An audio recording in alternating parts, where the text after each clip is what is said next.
So there are a lot of iPhones that have came out even recently. This year, we've already gotten 4 new iPhones that I'm really happy about. But when I think about the best valued iPhone of all time, there really isn't a specific one that fits all criteria. But if I had to pick one, this is an iPhone that's going to have to stand the test of time for at least a couple more years. It has to hold up very well against the iPhone 15s. And it has to be at a very deep discounted rate that most people can just go ahead and buy in the used market. And when I think about the best valued iPhone, meaning the best value per dollar iPhone I can think of, there's really only one set of iPhones that I can possibly think of in this group. And that is the iPhone 13 Pro or the iPhone 13 Pro Max. Now, these two particular iPhones I think are very good. They have so much capability inside, and these are probably, like I said, some of the best iPhones Apple has ever made. I think if you're in the market and you wanted to go and quickly buy a phone and kind of move on with your life, you could still buy an iPhone like an iPhone 13 Pro or an iPhone 13 Pro Max and still have an amazing time going on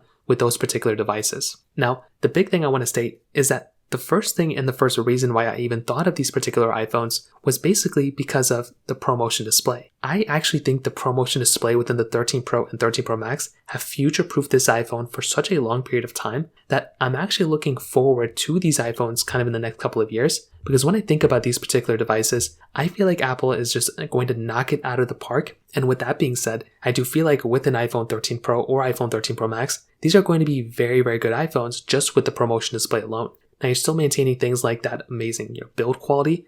These iPhones, I think, are built better than the iPhone 15 Pros. I also feel like the camera system on this thing is still very good, and it still keeps up and holds up very well against the iPhone 15 series as well. I also think that, like I mentioned before, the build quality, the performance of this iPhone is just going to be top tier. Even when I compare my 13 Pro against my iPhone 15 Pro, I'm still kind of seeing a lot of overlap with the performance. When I hold one phone in one hand, I hold the other one in the other. I'm flipping around. I'm like kind of using, apps and stuff, simultaneously. I'm actually very, very surprised seeing how good of a job the iPhone 13 Pro is actually holding up. So when I look at those types of devices and I look at something like the 13 Pro Max and compare it against the 15 Pro Max, of course the 15 Pro and 15 Pro Max are going to be better, but they are more expensive. I look at the 13 Pro, with it being around like a $500 to $600 phone, that is probably one of the best value per dollars I could probably think of for a majority of iPhones out there. And these iPhones are holding up their value quite well, and I would recommend buying those iPhones for sure. So that kind of covers it up there. If you have any other thoughts or questions, let me know in the comment section below. Hit the like button, that would mean so much, but definitely hit that subscribe button. More importantly than everything else, I love every single one of you guys. Hopefully I'll catch you guys in the next video. Peace out till then.